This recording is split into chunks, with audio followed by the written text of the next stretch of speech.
11절 말씀입니다. 오늘은 우리말 성경이 아닌 개역개정으로 같이 한 절씩 교독하도록 하겠습니다. 하나님이여, 사슴이 시냇물을 찾기에 갈급함같이 내 영혼이 주를 찾기에 갈급하나이다. 내 영혼이 하나님 곧 살아계시는 하나님을 갈망하나니 내가 어느 때에 나아가서 하나님의 얼굴을 배울까. 사람들이 종일 내게 하는 말이 내 하나님이 어디 있느냐 하오니 내 눈물이 주야로 내 음식이 되었도다. 내가 전에 성의를 지키는 무리와 동행하여 기쁨과 감사의 소리를 내며 그들을 하나님의 집으로 인도하였더니 이제 이 일을 기억하고 내 마음이 상하는도다. 내 영혼아, 내가 어찌하여 낙심하며 어찌하여 내 속에서 불안해하는가. 너는 하나님께 소망을 두라. 그가 나타나 도우심으로 말미암아 내가 여전히 찬송하리로다. 내 하나님이여, 내 영혼이 내 속에서 낙심이 되므로 내가 요단 땅과 헤르몬과 미살산에서 주를 기억하나이다. 주의 폭포 소리에 깊은 바다가 서로 부르며 주의 모든 파도와 물결이 나를 휩쓸었나이다. 낮에는 여호와께서 그의 인자하심을 베푸시고 밤에는 그의 찬송이 내게 있어 하나님께 기도하리로다. 내 반석이신 하나님께 말하기를 어찌하여 나를 잊으셨나이까. 내가 어찌하여 원수의 압제로 말미암아 슬프게 다니나이까 하리로다. 내 뼈를 찌르는 칼같이 내 대적이 나를 비방하여 늘 내게 말하기를 내 하나님이 어디 있느냐 하도다. 같이 읽도록 하겠습니다. 내 영혼아, 내가 어찌하여 낙심하며 어찌하여 내 속에서 불안해하는가. 너는 하나님께 소망을 두라. 나는 그가 나타나 도우심으로 말미암아 내 하나님을 여전히 찬송하리로다. 네, 아멘. 네, 오늘 귀한 목사님을 저희가 모셨습니다. 광교 소망교회 담임 목사님이시고요. 또 감정치유 기도라는 책 이외에 여러 권의 또 책도 저술하신 목사님이세요. 또 김정희 목사님과 또 각별한 친분이 있으셔서 굉장히 존경하는 목사님이라고 거듭 말씀해주고 가셨습니다. 이경용 목사님을 모셔서 감정과 영혼의 어두운 밤이라는 제목으로 말씀 전해 듣겠습니다. 환영과 감사의 박수로 모시겠습니다.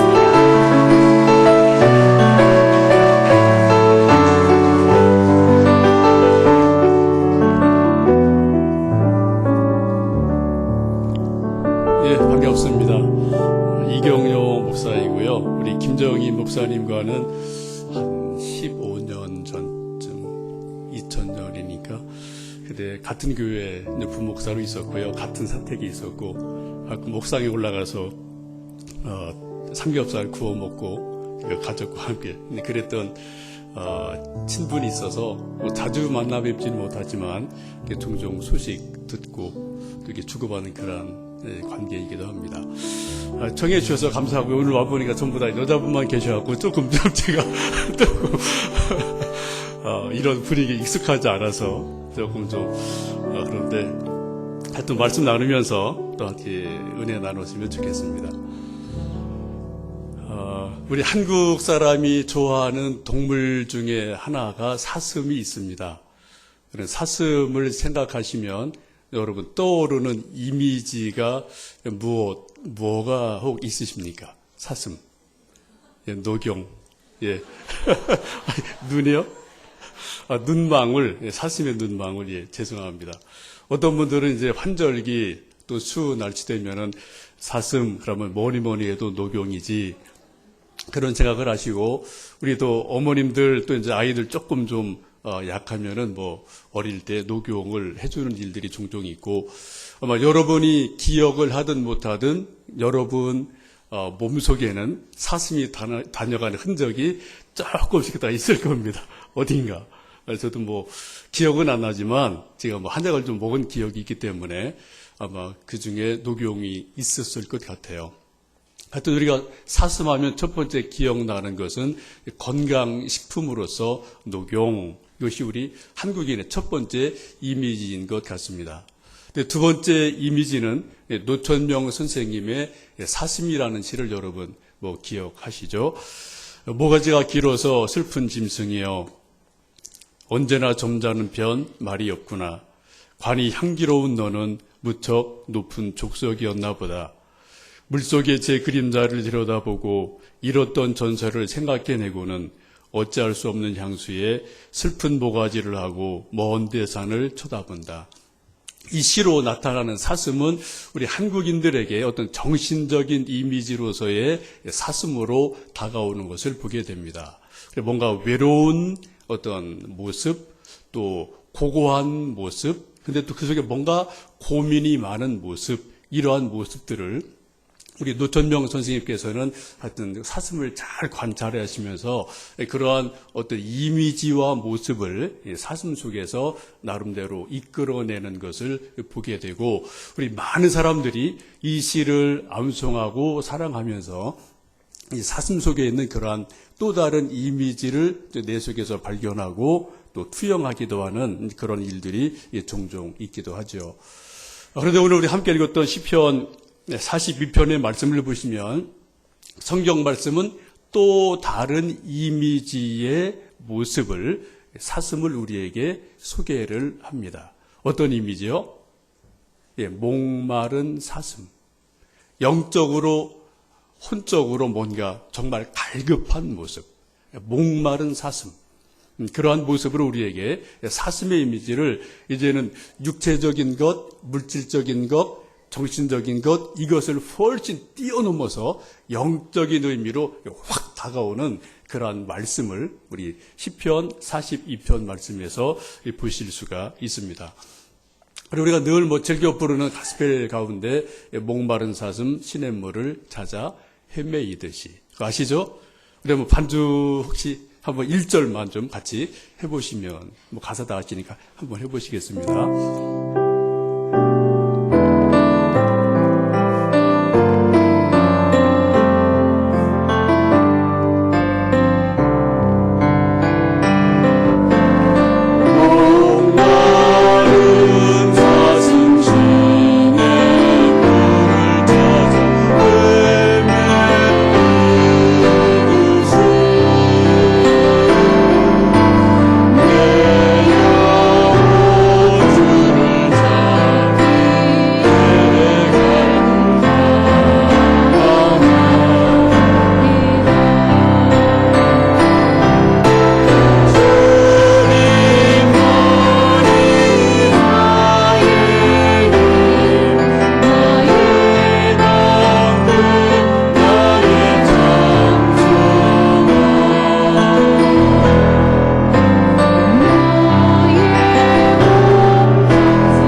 저도 여러분 앞에 있으니까 목이 좀 말라갖고 물을 좀 마셔야 될 것 같아요. 어쨌든 우리가 살다 보면은 목마를 때가 종종 있습니다.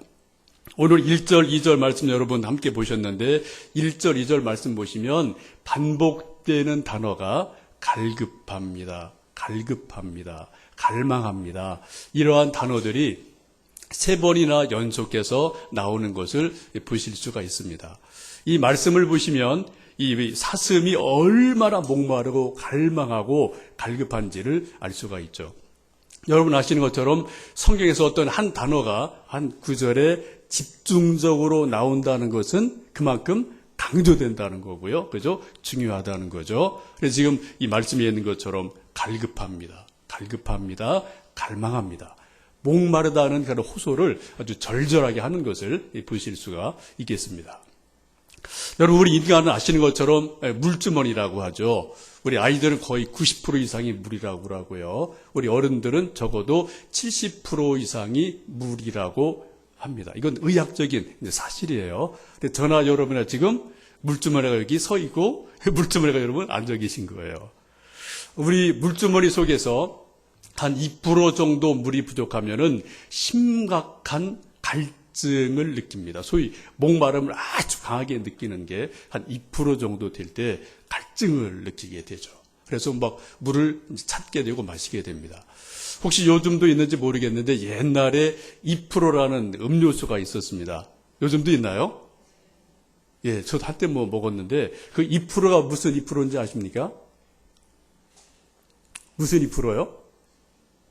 저는 처음에는 어떤 원액을 2% 원액 넣고 98% 희석시킨 거로 저는 이제 생각하고 그냥 뭐 마셨는데, 제가 나중에 어떤 좀 자료가 필요해서 한번 거기에 사이트를 쭉 들어가서 본사까지 쭉 들어가서 살펴봤더니 그게 아니더라고요. 2% 의미가 우리 인체에 있어서 2% 수분이 물이 부족할 때 가장 목마른 것, 그걸 탁탁해지로 잡은 거예요.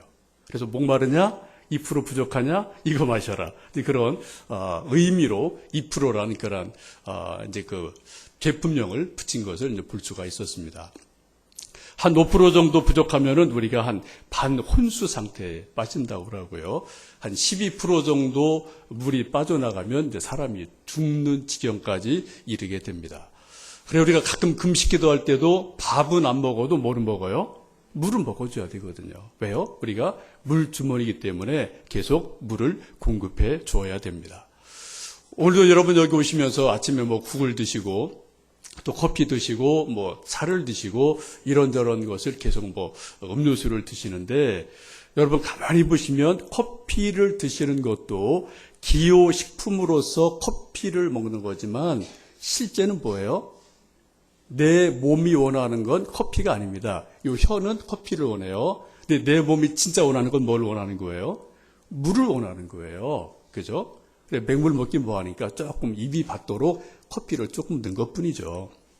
어쨌든 우리가 음식을 먹든 커피를 마시든 차를 마시든 가만히 보시면 그것에 우리가 먹고 마시는 것의 근본적인 의미는 우리 몸이 필요로 하는 물을, 수분을 공급해주는 다양한 그러한 방법임에 틀림이 없습니다. 근데 우리 인간은 어떤 몸적인 존재뿐 아니라 정신적인, 정서적인 존재이기 때문에 아무리 물을 많이 먹고 배부름이 있어도 우리 영혼이나 정서가 가끔은 갈증을 느낄 때가 있다는 거죠. 우리 속사람이. 그래서 우리가 가끔 문화 생활을 해줘야 됩니다. 그래서 영화를 봐야 되고 또 뭐 차를 마셔야 되고 커피를 마시면서 또 수다를 떨어야 되고요. 또 이제 뭐 봄 되면 꼭 여러분 뭐 혹시 이제 어디 소풍 또 벚꽃 보러 가실지 모르겠는데, 우리 한국인들이 뭐 연례행사처럼 봄 가을에 하는 일이 봄에 벚꽃 보러 가는 거, 가을에 단풍 보러 가는 건 뭐 아주 정해진 그런 코스지 않습니까? 근데 여러분 아시는 것처럼 벚꽃을 제대로 보기 되게 힘들고요. 또 단풍을 보러 설악산 가려면 적어도 막 그때 시즌이기 때문에 이게 서너 시간 막 막히게 되거든요. 근데 겨우 가서 보는 거는 뭐 1시간, 2시간 그거밖에 안 돼요. 근데 오며 가며 대부분의 시간은 길에다 깔게 됩니다. 버리게 돼요. 그럼에도 불구하고, 그렇게 고생을 했음에도 불구하고 우리가 봄, 가을에 산에 들여나가서 꽃을 보고 낙엽을 보고 단풍을 보면 우리 마음의 정서에 어떤 안정감들이 있거든요. 뭔가 채워지는 부분이 분명히 있거든요. 그래서 우리가 몸은 고생스러워도 이 정서적인 것을 채워주기 위해서 이러한 저러한 일들을, 문화활동을 또 정서활동을 종종 하기도 합니다. 그런데 문제는 우리가 아무리 몸이 물로 채워지고 또 우리가 뭐 어떤 정신적인 문화적인 것들이 채워진다 하더라도 가끔 살다 보면, 우리가 아까 말씀을 보았고 찬송을 불렀던 것처럼 우리 영혼 깊은 곳에서 목마름을 느낄 때가 종종 있습니다. 그 이유를 우리는 잘 몰라요. 왜 그런지.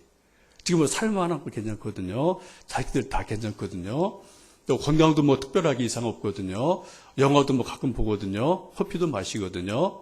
그런데 어느 날 문득 홀로 있을 때, 수다를 떨고 집에 돌아가는 혼자 발걸음 속에, 또 뭐 남편 어디 출장 가고 애들 대학 가서 늦게 오고 혼자 홀로 딱 집에 남아있을 때가 종종 있는데, 그때 문득 내 마음속으로 뭔가 어떤 외로움들이 몰려들면서 정말 목마르다, 좀 외롭다, 쓸쓸하다, 이런 것들 우리가 어느 순간 짧지만 느낄 때가 있으면 여러분 종종 경험을 하실 겁니다. 여러분 외로움을 경험하는 것은 되게 좋은 거예요. 이제 외로움과 고독이 이제 비슷한데, 이제 영성에서 소위 더 깊은 영성 생활을 하기 위해서는 외로움을 감내해야 된다. 그런 말을 해요. 헨리 나우의 한 말인데, 우리가 영성 생활을 잘 하려면은 외로움에서 고독으로 넘어 들어가는 훈련을 해야 된다. 그런 말을 합니다. 외로움은 홀로 있는 거고 고독도 홀로 있는 거예요. 대부분 상황이요. 근데 외로움과 고독이 뭐가 같고 뭐가 다르냐? 외로움, 고독은 홀로 있다, 쓸쓸하다, 혼자 있다 이런 상황이나 느낌들이죠. 그런데 외로움으로 끝나는 것은 되게 이런 경우예요. 집에 밤늦게 혼자 갔는데 아무도 없어요. 혼자 딱 들어갔습니다. 근데 갑자기 쓸쓸한 외로움이 쫙 몰려오죠. 그때 여러분 어떻게 대부분 하십니까? 본능적으로 뭐 하시죠? 불 켜고 그다음에요? TV 켜고요. 뭐 보든 안 보든 TV 켜놓고 볼륨 확 높여놓고 해지고 그리고 뭐 이제 설거지하든 뭐 이거저거 일들 하시고 되게 이게 우리 일상의 생활이도 저도 뭐 대부분 그렇게 가요. 근데 여러분 그거는 그냥 외로움으로 끝나는 거예요. 외로움의 특징은 홀로 있을 때 외로움이 너무 부담스럽고 힘드니까 뭔가를 탈출하기 위해서 TV를 켜든 음악을 듣든 친구한테 전화를 하든 핸드폰을 만지작거리든 카톡을 하든 이거는 외로움으로 끝내는 겁니다. 여기서 더 이상 깊은 영성생활이나 깊은 하나님의 임재로 나가는 일들이 원천적으로 딱 차단이 되는 거예요. 거기서 뭐로 넘어가야 된다고요? 고독으로 넘어 들어가셔야 돼요. 고독의 현상은 내가 외로울 때 정말 외롭고 쓸쓸함에도 불구하고 문득 하나님이 생각이 나요. 하나님을 더 깊이 만나고 싶은 1대1로 하나님을 대면하고 싶은 그런 영적인 갈망들이 일어나면서 외로움을 하나 넘어 들어가서 하나님의 임재로 쭉 내 영혼이 홀로 찾아가는 그러한 일들이나 시간이 여러분 종종 있을 겁니다. 물론 우리는 하나님을 공동체에서 만납니다. 찬양 중에서 예배 중에서 같은 공동 경험을 통해 하나님을 만나요. 근데 더 좋은 방법 중에 하나는 하나님을 1대1로 깊이 만난다는 겁니다. 이것이 바로 고독이라는 상황 속에서 가능하고요. 그래 이것을 이제 헨리 나우행 같은 사람은 론리니스에서 솔리튜드로 넘어가야 된다 이렇게 말을 하는데 한번 여러분 오늘이나 언제 또 주변에 이렇게 혼자 계실 때 내가 외로움과 또 외로움에서 고독으로 넘어가는 걸 한번 잘 자기 그 마음에 흘러가는 것을 보시면 조금 이해가 되실 거고요. 조금은 의도적으로 어떤 TV 키시는 거나 혹은 뭐 이런저런 것을 조금 절제해 보시고 한번 조금은 불편하고 좀 어색할 수 있고 뭐 그럴 수 있겠지만 잠깐 한번 홀로 있는 시간 외로움에서 고독으로 넘어가시는 것을 한번 시도를 해보시고 연습을 해보시면 좋으실 것 같아요. 저도 종종 하는데 되게 좋아요. 그때 막 분주하고 산만했을 때 못했던 기도라든지 어떤 마음의 정리라든지 하나님과의 만남 이런 것들이 아주 깊이 들어가는 그런 일들이 종종 있는 것을 보거든요. 어쨌든 지금 우리 인생이 몸으로 건강하고 혹은 정서적으로 문화생활을 충분하게 하고 있음에도 불구하고 때때로 우리 영혼 깊은 곳에서 외로움을 느낄 때가 있다. 목마름을 느낄 때가 있다. 이럴 때가 있는데 그 이유가 도대체 왜일까요? 지금 오늘 1절, 2절도 말씀이 그거잖아요. 목마른 사슴이 시냇물을 찾아 헤매이듯이 내 영혼 주를 찾기에 갈급합니다. 라고 갈급합니다. 연거푸 목마름을 호소하고 있는데 이 사슴이 목마른 이유가 도대체 무엇일까요? 돈이 없어서요? 건강이 안 좋아서요? 또는 자녀들이 문제가 있어서요? 제가 볼 때는 그 문제가 아니에요. 그보다 근원적인 문제 때문에 이 사슴이 목마름을 호소하고 있습니다. 그 이유를 한번 우리 2절 말씀에서 한번 읽어보시면 좋겠습니다. 2절, 같이 좀 읽어보십니다. 내 영혼이 하나님 곧 살아계시는 하나님을 갈망하나니 내가 어느 때 나아가서 하나님의 얼굴을 배울까? 여러분 1절, 2절이 연결이 되십니까? 목마른 사슴이 시냇물을 찾아 헤매고 있는데 그 갈급함의 근원적인 이유가 뭐라고요? 내 영혼이 어떻게 하면은 하나님의 얼굴을 뵐 수 있을까? 하나님의 얼굴을 뵙고 싶은 갈망이 그 목마름의 근원이라는 것을 2절 말씀에서 발견을 할 수가 있습니다. 우리 모든 인간은 하나님의 형상대로 지음받은 인간이기 때문에 우리 영혼의 가장 깊은 곳에서 하나님이 주시는 평안함, 하나님이 주시는 어떤 위로, 임재하심이 없으면 우리는 근본적으로 목마를 수밖에 없어요.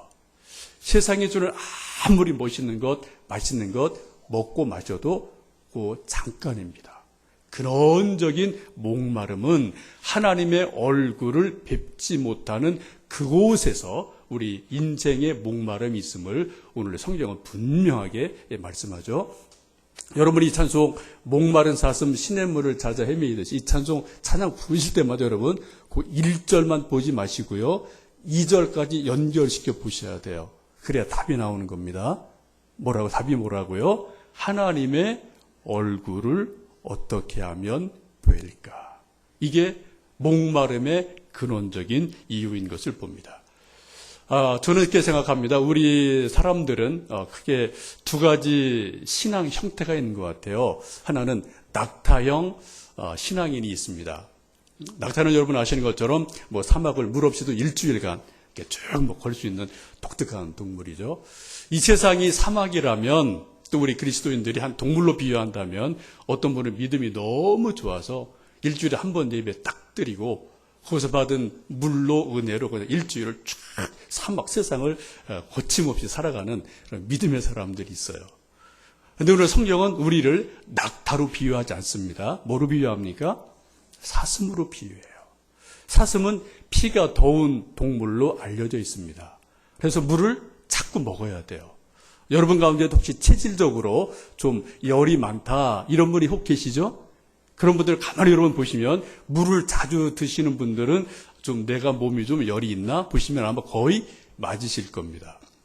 또 반대로 열이 좀 적은 분들은 물을 덜 찾는 경향이 분명히 있을 거예요. 왜요? 열이 나니까 뭘요? 열을 좀 식히려면 뭐가 들어가야 돼요? 물로 이건 끊을 수밖에 없으니까 체질이 열 많은 사람은 물을 자꾸 드실 수밖에 없거든요.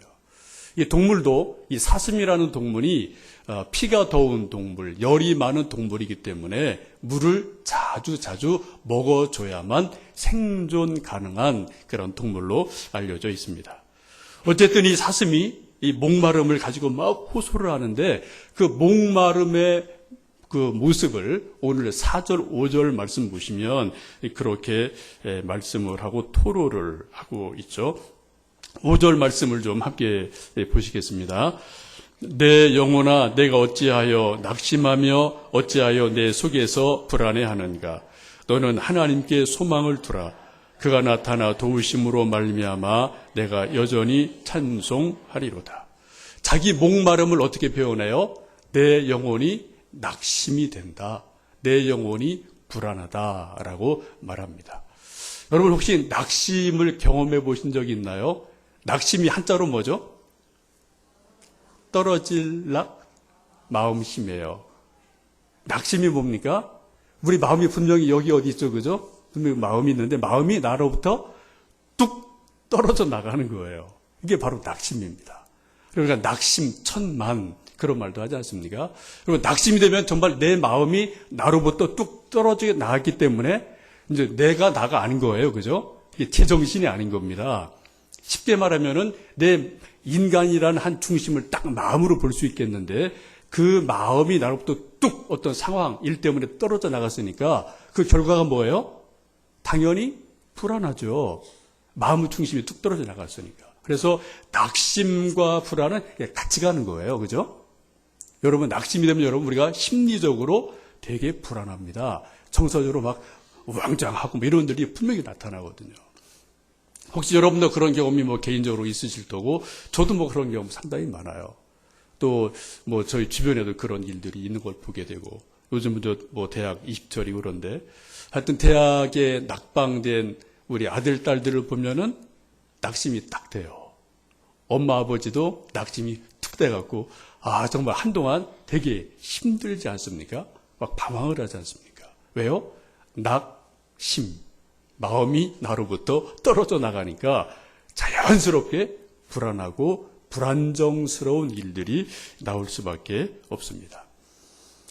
이 낙심, 불안한 마음을 이제 이렇게 잘 다독이는 것이 아주 중요한 우리 신앙생활의 핵심일 수도 있고, 특별히 제가 관심 갖는 영성생활에도 이게 되게 중요한 저는 요소로 보고 있는데, 우리 많은 선조들은 이 소위 불안, 낙심 이런 것을 이제 반대말로 이렇게 표현했어요. 낙심의 반대를 치심, 마음을 다스린다라고 우리 많은 선조들은 그렇게 잘 또 활용을 했습니다.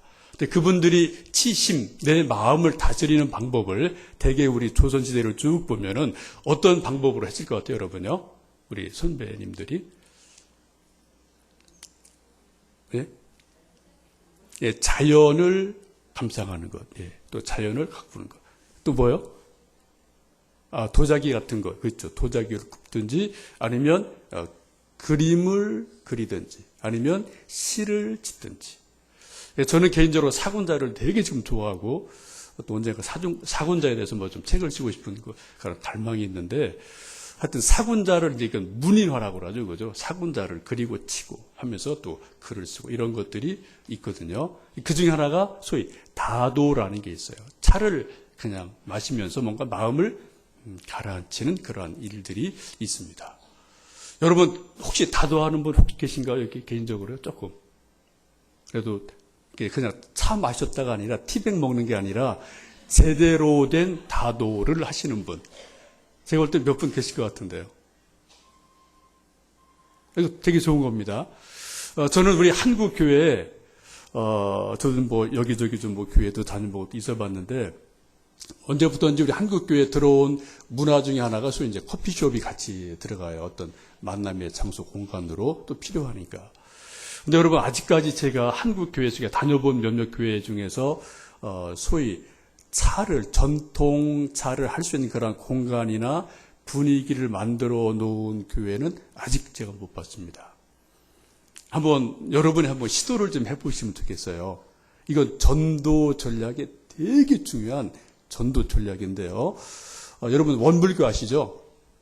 원불교가 물론 삼성의 뭐 도움을 많이 이뤄지게 작게 바꾸는 걸로 알려져 있고, 그런데 거기가 아주 짧은 시간에 엄청나게 급격하게 성장을 한 종파거든요. 불교인데 또 다른 것이 나왔으니까 되게 힘든 건데, 군종도 원불교가 군종이 있습니다. 그 정도로 이게 좀 세력이 커진 거예요. 근데 거기 있는 분들이 대부분 제가 몇 사람 얘기를 들어보니까 대부분 이렇게 좀 여러 가지 괜찮은 분들이 상당히 많이 신도로 있어요. 그분들이 전략적으로 취하는 전도 포교 전략이 다도입니다.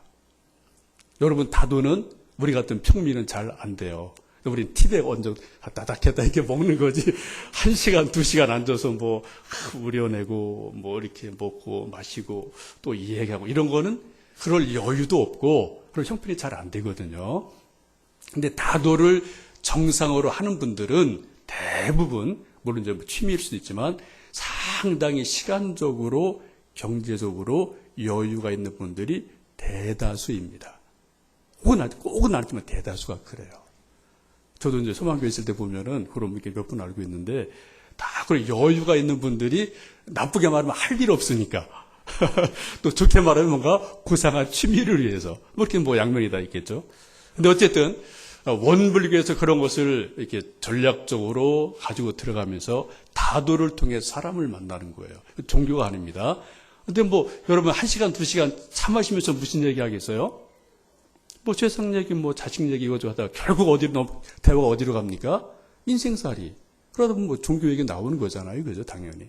그러면서 거기서 자연스럽게 포교가 되면서 상당히 괜찮은 사람의 그룹들이 다도를 통해서 원불교로 흘러 들어간다. 이거는 우리나라의 현실입니다. 여러분, 조금 좀 우리 한국교회가 커피숍도 좋고 뭐 이것도 좋은데 조금 좀 우리 한번 온누리교회 한번 뭔가 좀 시도를 좀 해보셨으면 좋겠다는 생각을 해보는데, 이건 제가 볼 때는 상당히 전도 전략적으로 되게 중요한 일이지 않나 싶어요. 어쨌든 우리가 이제 낙심이 될 때가 있습니다. 그때 그 마음을 어떻게 추스리고 다시 떨어진 마음을 다시 내 속에 갖다 붙이느냐. 이게 회복이죠. 치유죠. 그죠? 이런 것들을 어떻게 해야 되느냐. 이것이 제가 볼 때는 이제 영성생활에, 신앙생활에 아주 중요한 거죠. 그 중에 하나가 흙과 친한 겁니다. 여러분 자녀들 다니는 학교를 저는 모르지만 제 아이들이 다녔던 학교가 처음에는 그냥 운동장이 맨 땅이었어요. 이제 둘째 들어가고 셋째 들어갈 때 한 1, 2년간에 도심에 있는 거라 가보니까 땅이 없어졌더라고요. 그리고 다 인조잔디를 쫙 꺼내버린 거예요. 요 근래 여기도 어떤지 모르겠습니다. 제가 광교에 있는 그 앞에도 보면은 어떤 중학교 인조잔디에 쫙 깔아놨어요. 애들이 한평생 흙을 접할 기회가 원천적으로 없어요. 집에서 아파트죠? 도로 다 아스팔트죠? 학교 가도 다 인조잔디죠? 어디 흙을 볼 기회도 없고 흙을 만져볼 기회도 없는 거예요. 여러분 이러면 어떤 우리 심성이 어떻게 되겠습니까? 시멘트 무라 같이 단단해지는 거죠. 우리 인간의 기본적인 인간이 만들어진 소재가 뭡니까? 시멘트 아니에요? 금덩어리 아닙니다. 아스팔트 아닙니다. 우리 흙덩어리, 그죠? 우리 인간이 가장 인간다울 수 있는 것은 흙과 비슷할 때거든요. 그래서 저는 농부를 저는 참 훌륭하게 생각합니다. 저도 촌놈이거든요. 흙이 되게 좋아요. 여러분, 우리 현대인들, 특히 아이들이 흙과 원천적으로 차단이 돼 있거든요. 우리 현대인들, 다 현대인들이. 근데 마음이 되게 각박해요. 되게 아주 거칩니다. 여러분, 좀 영성 생활을 잘하고 싶으시고, 뭔가 회복을 원하시면 여러분, 흙과 좀 친하시면 좋겠어요. 저도 이제 꿈꾸고 기도하는 것 중에 하나가 제가 이제 언제일지 몰라도 하나님 기회를 주시면 묵상의 집을 꼭 저는 좀 짓고 싶고요. 그리고 거기서는 뭐 침묵 기도만 하는 겁니다. 그리고 거기서 또 공간이나 여유가 되어지면 한 5채만 별도의 집을 지어놓고 요즘 뭐 조기은퇴가 되게 많으니까 한 60 전후 되신 분들 원하는 분 한 5가지 막 딱 해서 딱 1년만 거기서 함께 느슨한 공동생활을 하고 싶은 그런 것을 한 15년 전부터 계속 기도하고 있는데 뭐 언제 어떻게 될지는 저는 모르겠어요. 하나님이 또 이제 기도 시키셨으니까 하시긴 하실 텐데 제가 그것을 해보고 싶은 이유는 저는 원래 이제 촌 출신이기 때문에 제가 그걸 뭐 잘 이렇게 몸으로도 알고 있거든요. 우리 사람들이 딱 1년 365일 봄, 여름, 가을, 겨울 요 네 계절 한번 자연과도 쭉 한번 살아보면은 저는 분명하게 장담합니다. 사람들 치유 엄청나게 돼요. 병원 가서 안 고쳐지는 것, 약 먹어서 잘 안 되는 것, 땅과 더불어 자연과 더불어 1년 한번 쭉 봄, 여름, 가을, 겨울을 그냥 쭉 살아보시면 우리 쪽에는 자연 치유 능력 주신 게 있거든요. 그죠? 하나님 능력이 있거든요. 그런데 그런 것을 좀 우리가 잘 쓰지 못하는 이유 중에 하나는 흙과 떨어져 있는 거예요. 근본적으로. 여기서 힘을 못 받거든요. 그래서 영적 힘도 받아야 되지만 우리 몸은 또 땅으로부터 우리가 또 뭔가 힘을 받아야 되거든요. 여러분 우리가 먹는 모든 거 뭐예요? 공산품 우리는 못 먹습니다. 아무리 이쁘고 아름다운 장난감 절대 우리 못 먹어요. 우리가 먹는 모든 음식물은 어디서 뭐예요?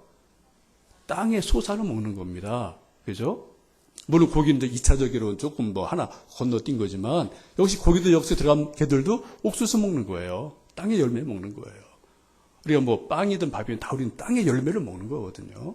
그리고 우리 인간이 정말 인간답게 살기 위해서는 땅과 결코 분리될 수 없거든요.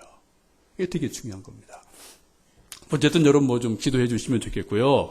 어쨌든 오늘 말씀을 쭉 보시면 이 42편 중에 목마른 사슴으로 표현되는 이 인간이 자기의 감정 표현을 아주 솔직하게 많이 합니다. 내숭을 안 떨고요. 있는 그대로 표현하는 것들이 있어요. 크게 두 가지인데 하나는 긍정 표현이고 하나는 부정 표현이 있습니다. 자기 속내를 드러내는 것이. 긍정 표현이 뭐가 있습니까? 감사, 기쁨 이런 게 있는데 긍정 표현보다는 부정적인 표현이 훨씬 더 많아요. 왜요? 목마르고 지금 낙심이 되고 불안해 있기 때문입니다. 한번 좀 성경을 몇 절 좀 함께 보실까요? 3절, 4절 읽어보십니다. 3, 4절입니다. 사람들이 종일 내게 하는 말이 내 하나님이 어디 있느냐 하오니 내 눈물이 주야로 내 음식이 되었도다. 내 눈물이 내 음식이 됐어요. 이게 지금 부정적인 자기 마음의 표현이기도 하죠. 그래서 4절 보시면은 내가 내 마음이 상한다. 5절 보시면 낙심한다, 불안하다. 또 6절에도 낙심한다. 또 9절 말씀 읽어보실까요? 9절입니다. 내 반석이신 하나님께 말하기를 어찌하여 나를 잊으셨나이까? 내가 어찌하여 원수의 압제로 말미암아 슬프게 다니니까? 지금 되게 슬프다는 거예요. 그리고 또 11절도 보시면 또 똑같은 말씀이죠. 내 속에서 내가 불안해하고 낙심해한다. 이런 말씀이 계속해서 반복되는 것을 보게 됩니다. 지금 이 시편을 쓴 이분은 지금 마음 심리 상태가 어떻다고요? 엄청 불안해요. 지금 우왕좌왕을 못하고 있는 것을 보게 됩니다. 지금 감정 상태가 극도로 불안한 것을 지금 있는 그대로 토로를 하고 있어요. 아마 이분이 지금 우리 옆에 있다면 여러분 어떻게 해야 될까요? 빨리 병원으로 보내야 될 정도의 상황이, 그죠? 정말 막 불안해서 왔다 갔다 떨고 있는 그런 상태니까 빨리 병원으로 보내야 될 상태거든요. 그런 아주 고통스러운 모습을 지금 토로하고 있음을 보게 됩니다. 이런 극도로 불안한 상태를 우리가 이제 조금 다른 말로 표현한다면은 또 그렇게 표현할 수 있을 것 같아요. 영적인 침체를 경험하고 있다. 혹은 감정적인 불안 혹은 어두움을 경험하고 있다. 혹은 영혼의 어두운 밤을 경험하고 있다라고 우리가 표현할 수 있을 것 같습니다. 도표 좀 하나 맨 앞에 거 동그란 거 좀 보여주시겠습니까? 우리 전통적으로 인간 이해에 대한 것을 제가 이렇게 작은 도표로 그린 건데요. 이것은 물론 이게 정확하진 않아요. 그냥 우리 일반적으로 우리 인간을 영혼육으로 보죠. 우리 통전적인 인간이지만 이게 두모 자르듯이 어디까지는 영, 어디까지는 혼, 이거는 절대 없어요. 우리가 일반적으로 인간 이해할 때 영, 혼, 육 이렇게 보게 됩니다. 이건 하나님의 형상의 가장 핵심적인 부분이죠. 그리고 혼은 우리가 또 여러 가지 기능이 있어요. 여러분, 우리가 혼의 기능을 전통적으로 우리 많은 신학자들, 어거스틴이나 칼빈 같은 분들은 세 가지로 봅니다. 우리 혼의 기능이 뭐냐? 첫 번째, 기억력이 있다는 거예요. 여러분 다 기억에 참고 있으시죠? 이게 혼의 기능이에요. 또 두 번째는 이해력, understanding. 이게 혼의 기능이에요. 또 하나 뭐가 있어요? 의지가 있어요. 우리가 의지를 가지고 이것저것을 하기도 하고 하지 않기도 하는 그러한 일들이 있기도 합니다. 제가 볼 때 우리 양심이 분명히 있는데 여러분 양심이 어디 우리 속에 어딘가 있어요. 그죠? 우리 마음 어딘가 양심이 있어요. 그 양심이 어디 있을까요? 저는 생각할 때 양심은 비교적 저 영 아주 가까운 곳에 그 양심이 좀 있다고 저는 개인적으로 생각을 하고 이게 또 맞는 것 같아요. 근데 이 바깥에 이제 우리 몸이 있고 몸에는 소위 오감각이라는 것이 있습니다. 근데 우리가 인생을 쭉 살다 보면 우리 인생에게 개개인에게 가장 많이 영향을 주는 그러한 우리 영혼육에서 세 가지로 볼 때 어떤 부분이 우리 인간에게 가장 많은 영향력을 행사를 합니까? 어떤 부분이요? 영이요? 여러분 다 성령 충만하시니까 영 그러실 수 있어요. 근데 실제로 보면 우리 일상생활이나 인생에서 우리 인간에게 가장 많은 영향력을 시시로 때때로 끼치는 것은 뭐예요? 몸이에요, 몸. 그죠? 우리 몸 아프면 여기 못 나옵니다. 저도 여기 못 나와요, 아프면은. 그럼 누워야 돼, 병원에 가야 돼요. 우리가 또 보고 듣는 것, 눈으로 보는 것, 거기다가 하고 싶은 것도 따라가야 돼요. 우리 입이 먹는 거 대부분 뭡니까? 미각, 입이 감각이 오라는 거, 그거 맛있는 거 소문 한번 듣고요. 한번 먹자고 그냥 1시간, 2시간 막 쫓아가잖아요. 어디 산골까지, 그죠? 그 뭐예요? 요 감각이거든요, 감각. 여러분, 감각의 쾌락을 우리는 떨쳐버릴 수가 없어요. 그러니까 우리 이렇게 만들어진 겁니다. 이건 어쩔 수 없어요. 이게 좋은 거예요. 근데 이제 문제는 지나치게 어떤 몸의 감각, 오감각의 의지에서 살다 보면 말 그대로 몸적인 존재가 되는 거고요. 쾌락만 추구하는 존재로 자꾸만 이제 낮아지는 그런 생활이 될 수밖에 없습니다. 신앙생활이 결국은 뭐냐?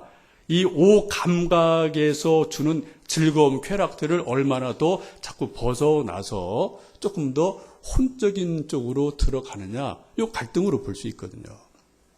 그 다음에 있는 게 이제 호언인데, 뭐, 의지, 또 지성, 또 기억. 이것이 이제 전통적인 중세까지의 인간 이해인데, 제가 좀 궁금한 게, 계속 궁금한 게, 흔히 우리 인간을 이해할 때, 요즘은 우리가 지, 정, 의, 세 가지로 보지 않습니까?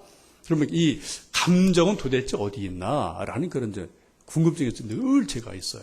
그래서 지금 제가 신학하고 영성 공부하고 난 이후에 계속 관심 갖는 핵심적인 그 관심사는 감성, 감정의 문제. 도대체 감정이 우리 속에 뭐가 어디에 어떻게 숨어 있나? 제가 계속 저도 제 감정을 보고 뭐 책도 보고 성경도 보고 또 교인들도 보고 그러는데 제가 볼 때 감정은 저쪽 끝에 숨어 있어요. 제가 볼 땐 이게 거의 맞을 겁니다. 저게 우리 영혼의 저쪽 밑바닥에 이렇게 숨어 있어요.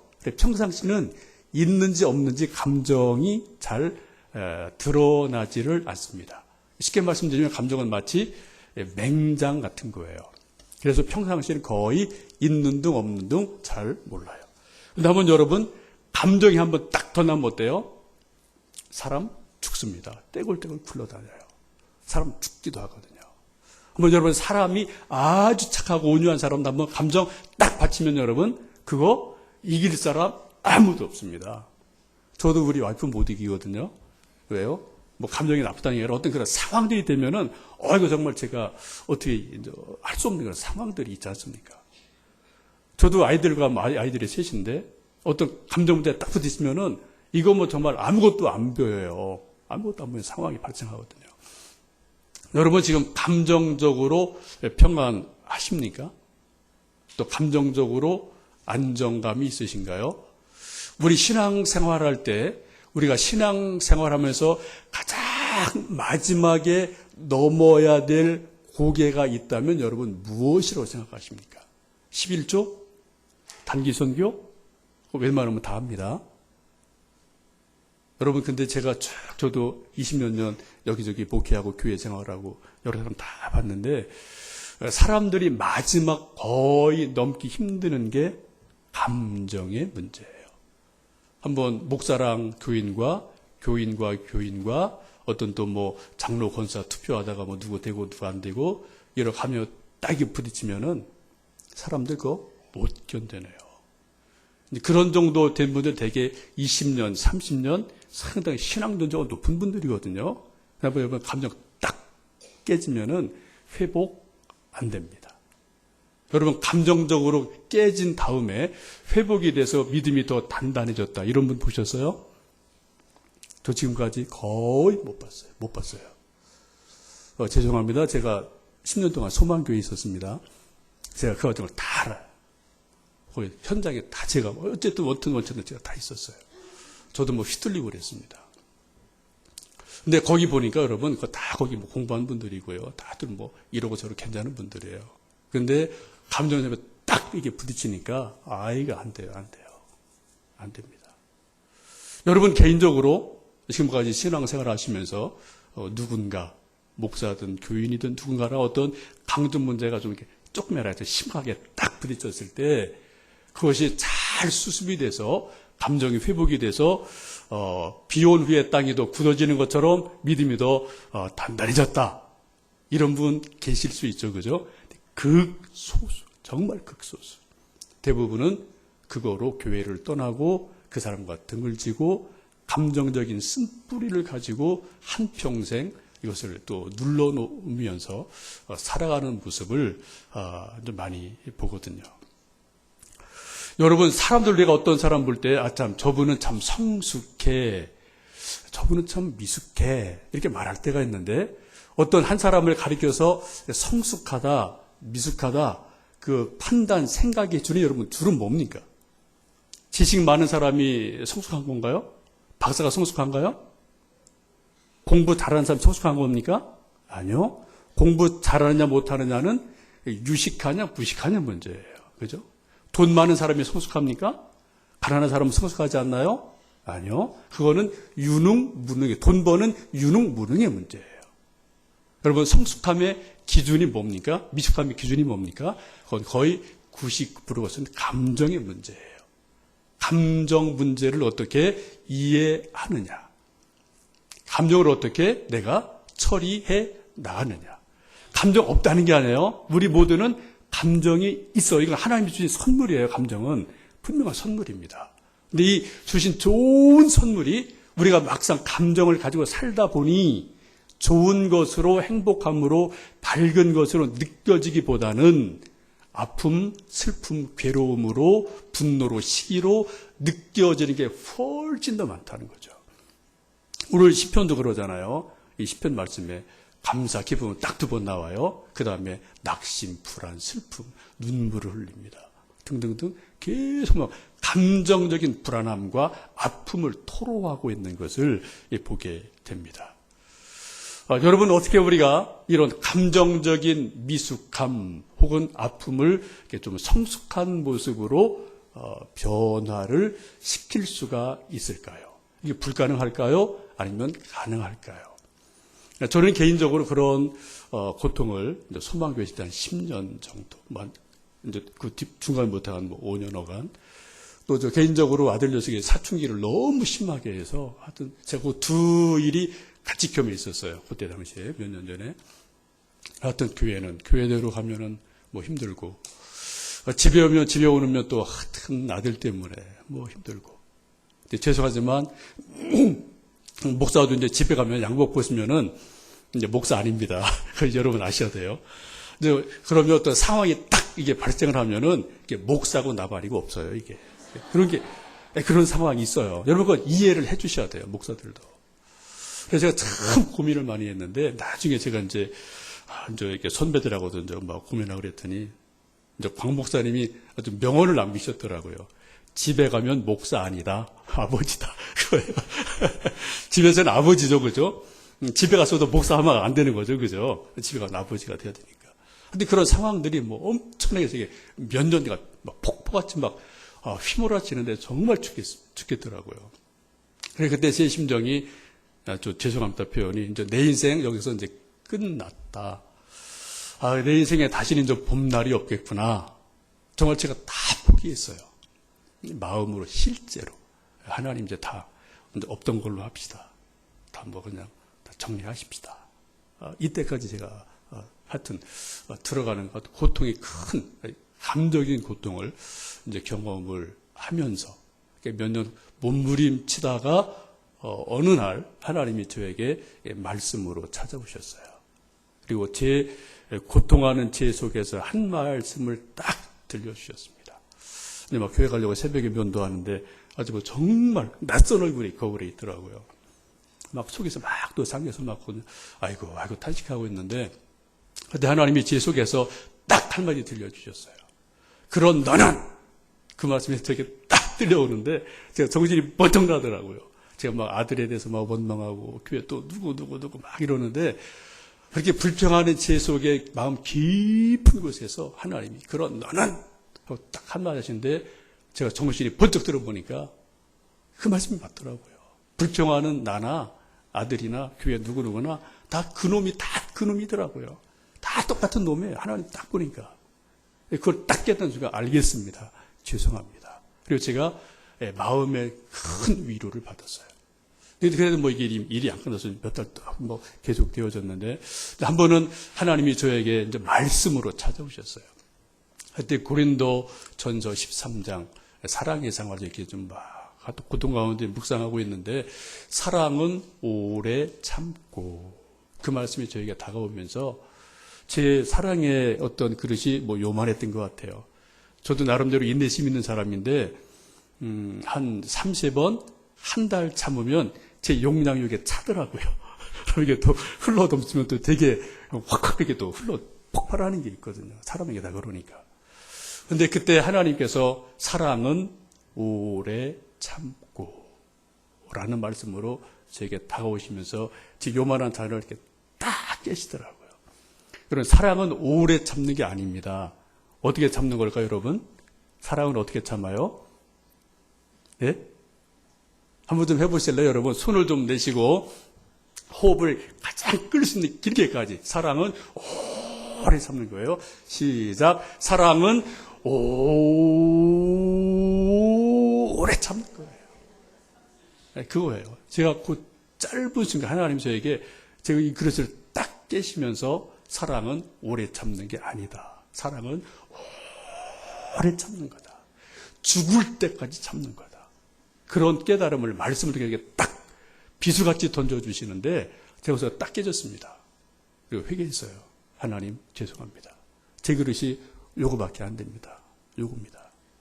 그러면서 하나님 그걸 딱 깨시면서 하여튼 제가 이렇게 뭔가 쫙 넓혀주시는 은혜가 있었어요. 그때부터 집에 가서 보니까 애가 뭐 별일을 다 하는데 옛날 같으면 제가 말 안 해도 인상이 쓰이죠. 그죠? 또 뭐 말꼬리가 올라가죠. 근데 그때부터는 왠지 모르게 전혀 제 마음이 요동을 안 하더라고요. 그리고 그냥 이러고 저러고 하는구나. 그냥 인지만 돼요. 객관적으로. 그래서 제가 반응을 안 했어요. 안 나가더라고요. 이상하게요. 이게 몇 달을 지나고 났더니 보니까 어느샌가 애가 눈에서 불이 좀 꺼지고 또 말꼬리가 내려가고 불이 꺼졌어요. 이게 제 개인적인 체험이고 고백이에요. 그러면서 그때부터 제가 뭔가 그런 과정을 쭉 몇 년을 거치면서 이게 도대체 감정이 뭐냐 이게. 감정이 한번 여러분 딱 상처를 받으면은 인생에 살맛 아무것도 없습니다. 이거 그죠? 이거 뭐 돈 있으면 뭐 하겠어요. 지식 있으면 뭐 하겠어요. 지금 마음이 지옥인데 감정이 지금 뭐 다 상에 문드러지는데 뭐가 소용이 있겠습니까? 우리 감정이 때때로 땡감 같을 때까지도 막 떫을 때가 있거든요. 이 땡감 같은 감정을 어떻게 단감으로 바꿀 수가 있겠습니까? 여러분, 땡감이 단감으로 변화되는 방법이 몇 가지가 있을까요? 3가지가 있어요. 하나는 자연적으로 가을에 설이 맞으면 단감됩니다. 여러분, 인생에 설이를 많이 맞아야 돼요. 네? 진짜예요. 그러면 이게 떫은 게 빠져나가요. 하나님의 섭리입니다. 또 뭐가 있어요? 소금물에 딱 잠그면은 침시법이라는 거 있죠. 소금물에 팍 잠그면 이게 좀 탄닌이 빠져나와요. 소금을 저는 눈물로 봅니다. 많이 우셔야 돼요. 운다는 건 고통당한다는 거예요. 그죠? 또 하나 뭐가 있어요? 껍질을 다 벗겨내고 말려야 돼요.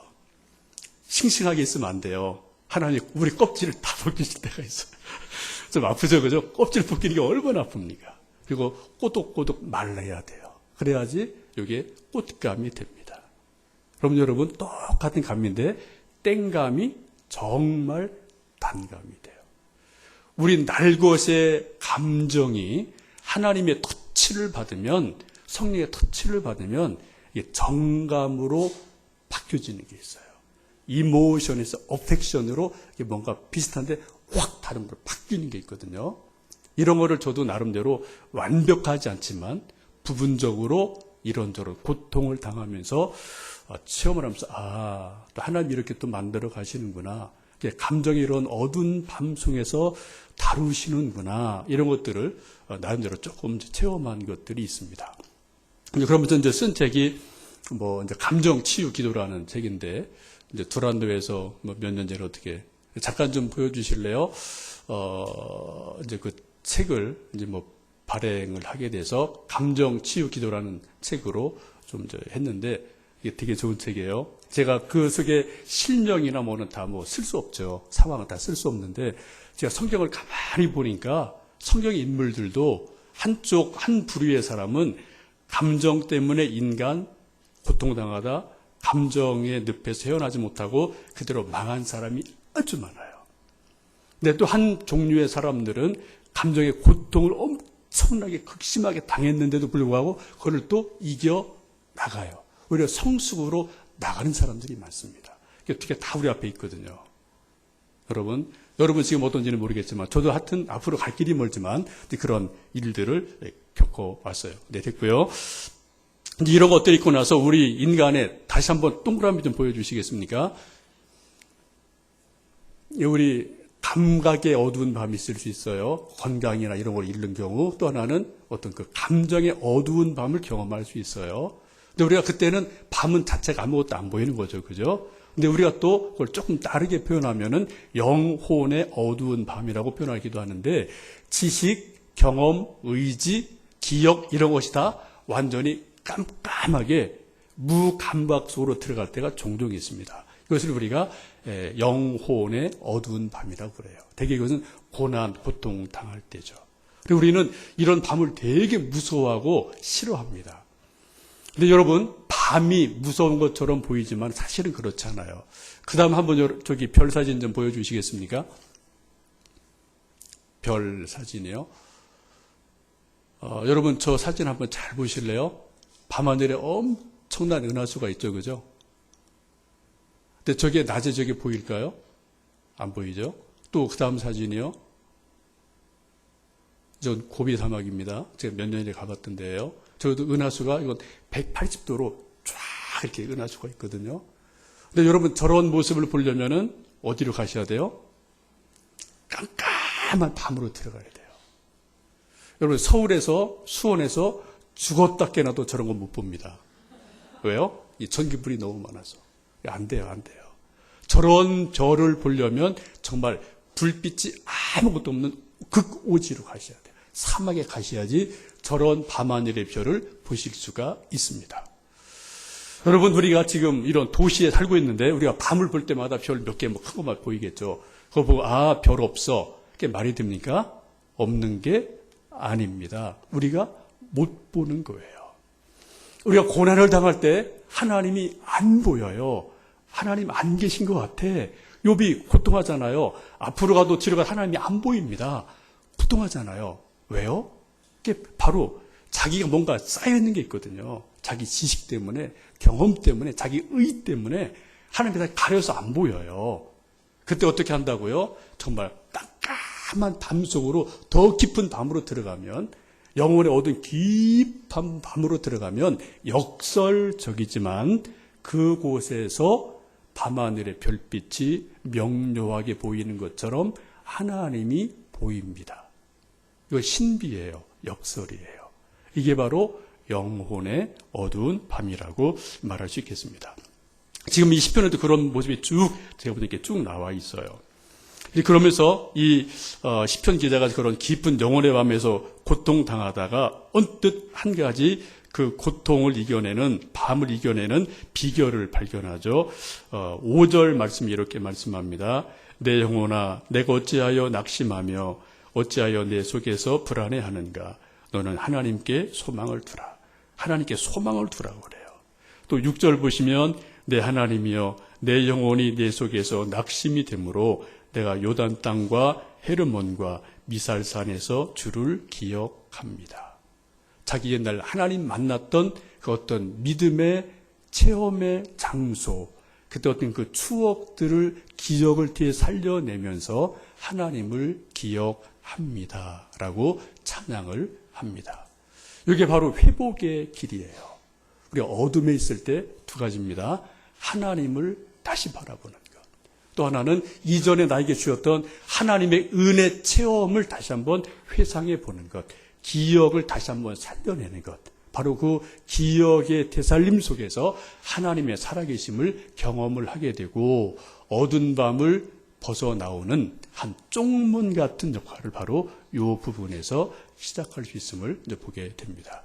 이제 봄이 오는데 여러분 봄 여행을 뭐 여기저기 하실 수 있겠지만은 한번 혹시라도 여러분 시간이나 여건이 되시면 여러분이 좋아하셨던 신앙 경험을 하셨던 기도원이든 어디든 한번 찾아가 보셔서 그때 10년 전에 20년 전에 하나님이 나를 여기서 이렇게 만나 주셨는데 지금 왜 이렇게 내가 힘들어하나 한번 시간을 다시 되돌려 보셔서 한번 그곳에 가보시면 기억이 회복이 되면서 그때 만나 주셨던 하나님을 다시 만나면서 좀 더 성숙해진 내 모습을 발견할 수 있는 은혜가 있지 않을까 싶습니다. 하여튼 다가오는 봄, 여러분 혹시라도 감정의 어두운 밤이 있든 영혼의 어두운 밤이 있다면 그것 끝이 아니고요. 단순한 고난 그 자체가 아니라 그 중에서 하나님이 뭔가 밤하늘의 별처럼 보여주실 것이 있기 때문에 우리를 잠시 밤으로 이끌어 가신다. 그렇게 보시고 실망하지 마시고 낙심하지 마시고 하나님을 다시 한번 바라보시는 귀한 은혜가 있기를 간절히 원합니다. 제가 좀 기도하고 한번 찬양하고 좀 기도 한번 하겠습니다. 살아계신 아버지 하나님 은혜를 감사합니다. 부족한 종들이 하나님 앞에 나와서 은혜를 갈망하오니 주님 우리를 붙들어 주시고 주의 은혜와 은총을 우리에게 더하여 주옵소서. 하나님 연약한 인생들을 불쌍히 여겨 주시며 주의 긍휼을 주의 은혜를 우리에게 허락하여 주옵소서. 예수님의 이름으로 기도하옵나이다. 아멘.